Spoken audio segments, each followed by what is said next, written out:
नमस्कार दोस्तों, आप देख रहे हैं रेपुटेशन मीडिया। मैं हूं आपका दोस्त राकेश पवार। दर्शकों, रेपुटेशन मीडिया के प्रोग्राम में आपका स्वागत है और आज हम बात करेंगे भारत की उस आज़ादी के वक्त के समय की जब अंग्रेज़ों ने मिलकर एक षड्यंत्र रचा और वो चाहते थे और उनकी कोशिश भी यही थी, डिवाइड एंड रूल। जब अंग्रेज़ों ने दर्शकों ये जान लिया कि अब उनको भारत को छोड़कर जाना पड़ेगा, तो उन्होंने ये प्लान किया कि हम भारत के अंदर एक ऐसी फूट डालते हैं जिससे कि ये खंड खंडों में बिखर जाए, और इस प्लान में वो कामयाब भी हुए। दर्शकों, आज हम आपको बताएंगे कि पाकिस्तान की पृष्ठभूमि कैसे बनी और किन किन कारणों से ये देश बना। दर्शकों, भारत के ब्रिटिश शासकों ने हमेशा ही भारत में फूट डालो और राज्य करो की नीति का अनुसरण किया। उन्होंने भारत के नागरिकों को संप्रदाय के अनुसार अलग अलग समूहों में बांट कर रखा। उनकी कुछ नीतियां हिंदुओं के प्रति भेद करती थी तो कुछ मुसलमानों के प्रति। 20वीं सदी आते आते मुसलमान हिंदुओं के बहुमत से डरने लगे और हिंदुओं को लगने लगा कि ब्रिटिश सरकार और भारतीय नेता मुसलमानों को विशेष अधिकार देने और हिंदुओं के प्रति भेदभाव करने में लगे हैं। दर्शकों, इसलिए भारत में जब आज़ादी की भावना उभरने लगी तो आज़ादी की लड़ाई को नियंत्रित करने में दोनों संप्रदायों के नेताओं में होड़ रहने लगी। ये वक्त है सन 1906 का। ढाका में बहुत से मुसलमान नेताओं ने मिलकर मुस्लिम लीग की स्थापना की। इन नेताओं का विचार था मुसलमानों को बहुसंख्यक हिंदुओं से कम अधिकार उपलब्ध थे तथा भारतीय राष्ट्रीय कांग्रेस हिंदुओं का प्रतिनिधित्व करती थी। मुसलमान लीग ने अलग अलग समय पर अलग अलग मांगें रखी। 1930 में मुस्लिम लीग के सम्मेलन में प्रसिद्ध उर्दू कवि मोहम्मद इकबाल ने एक भाषण दिया। भाषण में पहली बार मुसलमानों के लिए एक अलग राज्य की मांग उठाई।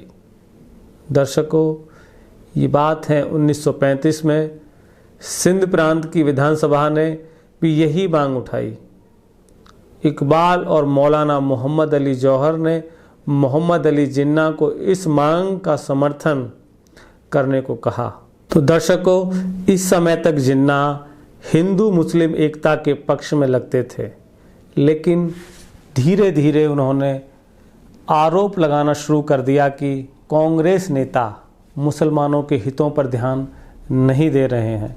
दर्शकों, 1940 के मुस्लिम लीग सम्मेलन में जिन्ना ने साफ तौर पर कहा कि वे दो अलग अलग राष्ट्र चाहते हैं। दर्शकों, उन्होंने कहा हिंदुओं और मुसलमानों के धर्म, विचारधाराएं, रीति रिवाज और साहित्य बिल्कुल अलग अलग हैं।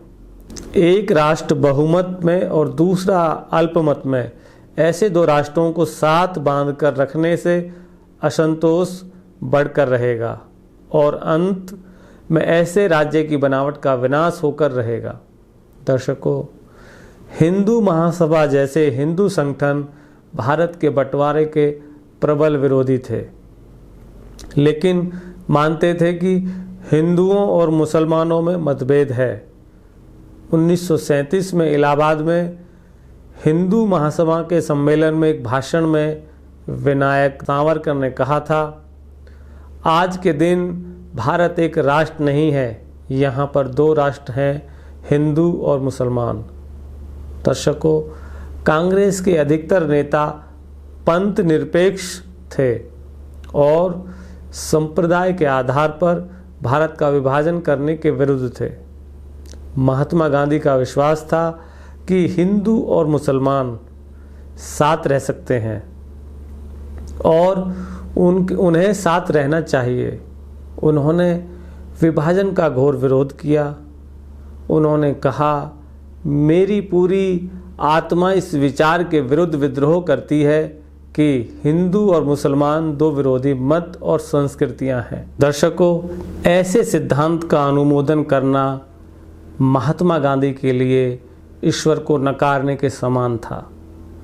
दर्शकों, बहुत साल तक गांधी और उनके अनुयायियों ने कोशिश की कि मुसलमान कांग्रेस को छोड़कर ना जाएं, और इस प्रक्रिया में हिंदू और मुसलमान गर्म दल के नेता उनसे बहुत चिढ़ गए। अंग्रेजों ने योजनाबद्ध रूप से हिंदू और मुसलमान दोनों संप्रदायों के प्रति शक को बढ़ा दिया। दर्शकों, मुस्लिम लीग ने अगस्त 1940 में सिंधी कार्रवाई दिवस मनाया और कलकत्ता में भीषण दंगे किए, जिसमें करीब 5000 लोग मारे गए और बहुत से घायल हुए। ऐसे माहौल में सभी नेताओं पर दबाव पड़ने लगा कि वे विभाजन को स्वीकार करें ताकि देश पूरी तरह युद्ध की स्थिति में ना जाए। दर्शकों, ये षड्यंत्र अंग्रेजों के द्वारा हमारे देश को बांटने के लिए किया गया था।